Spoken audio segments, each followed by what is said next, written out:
Hello there, person watching this. Okay, so for a little while now, I've been trying to do two things.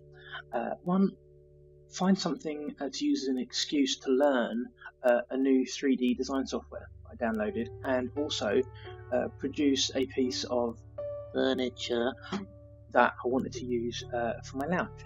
My partner Val and I have a nice corner sofa, and I kind of like the idea of having a tiny little admittedly gimmicky table or a piece of small furniture that could just literally at a 90-degree angle fit on the inside of the 90-degree bend of the sofa, corner of the sofa, sorry, and just things like mugs, on mobile phones. It's really not even a practical, legitimate piece of furniture. It's just ticking two boxes. One, I wanted to try and get something made for the lounge. Two, wanted to try out the software. The software, by the way, free to download for non-commercial use. Autodesk have produced, they've got so many different apps and pieces of programs to download. It's too many to count, but the only one relative to me at the moment was their 123D design. Can go premium, but it's really, if you're not using it for commercial use, it's not necessarily an option. But for a free piece of software, it's incredibly generous for what they give you. So literally, you can draw out your shapes and then sculpt them as you see fit. I was just really going to be working with sort of minimalist, hard lines, no curves really. That's the kind of the design I wanted to go for. But experimenting with the different designs, the woodwork joints, dovetail joints, whatever I was thinking about using, it slowly sort of developed into something. I thought, I don't want it to be permanently glued and fixed. I quite like the idea of it being constructible or deconstructible.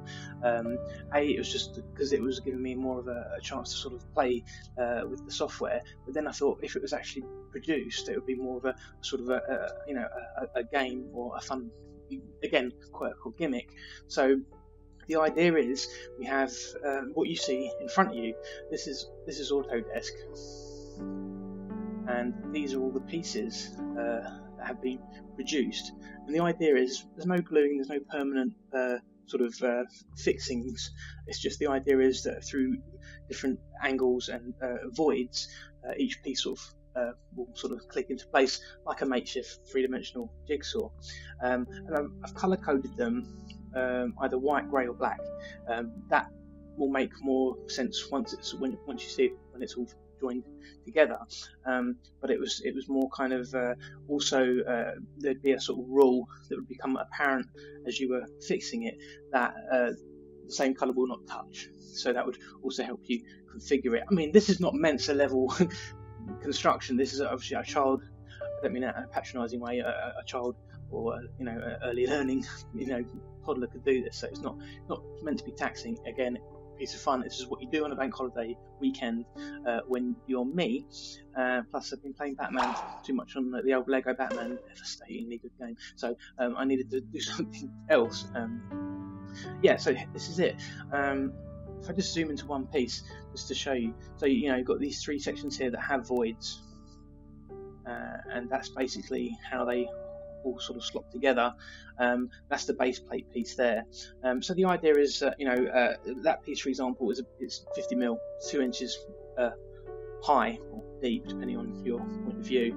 It's high, and it just has various other pieces that are actually sort of fused together. They're all one piece, and that's about 25mm. That edge there is about 25mm higher. So once they all sort of clicking together, voids will become flush, leveled out platforms, I suppose. So if we just start sort of clicking it together, hopefully this works. If you've got snap on, that clicks in there. There we go. And then you've got this little piece here, this white piece. And just talk amongst yourself whilst I'm doing this, because I'm not a narrator. So the idea is that for sort of a visual contrast point of view, black and white obviously are the two most contrasting colours, and then obviously using grayscale, it's a nice medium sort of warm grey for in between. This piece comes down here like that, and that is in essence the base plate locked in place now, just for using those three layers there. And then obviously you've got your black, your white, and your grey, and then those are your two primary vertical columns. So then if we just continue dropping in our pieces, select move there, this is really my first real go at first of all doing a video like this, and also using 1, 2, 3 the design. So it's not particularly fancy, but everyone's got to start somewhere. Not that I'm planning to take this further, I just wanted the blooming table for my lounge. So I locked that piece in there, there we go, and then you can see this grey piece has another recess, and so does that white piece, and then that's clicked off to show that that's levelled. And we've got this black piece here.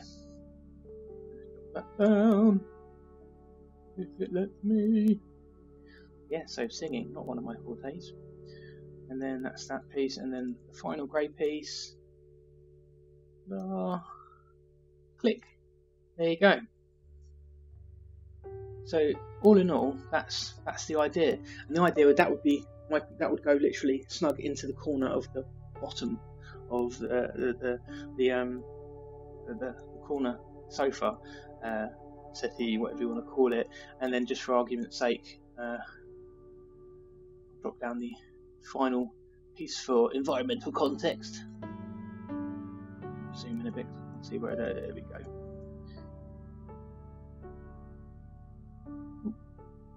There we go. A mug with a nice little brass coaster, which, might I add, was produced by this gentleman or lady, gender not defined, sorry, the wonderful Jorgen Schnarf McDingleberry coffee tea mug. He or she produced them using Autodesk 123D. So in the lounge, just in the corner, there we have it. A table fit for purpose, perfect for cups of tea, coffee and mobile phones.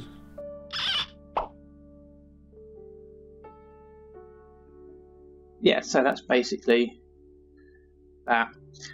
Yeah, so the idea obviously, so your black, your greys and your whites literally wouldn't be touching in any way, shape or form. There are sort of various, very gently followed rules of symmetry and geometry in place here, but it's not gonna, like this top area here where I'm sort of pointing the cursor, I mean, you couldn't put there'd be a weight limit on that obviously, but it's just, I wanted to make something that would be to a degree structurally integral and fit purpose, but also have an element of interesting design to it. So there you go, that's my first 1, 2, 3 D design. Design redundancy personified, that's me. Bye.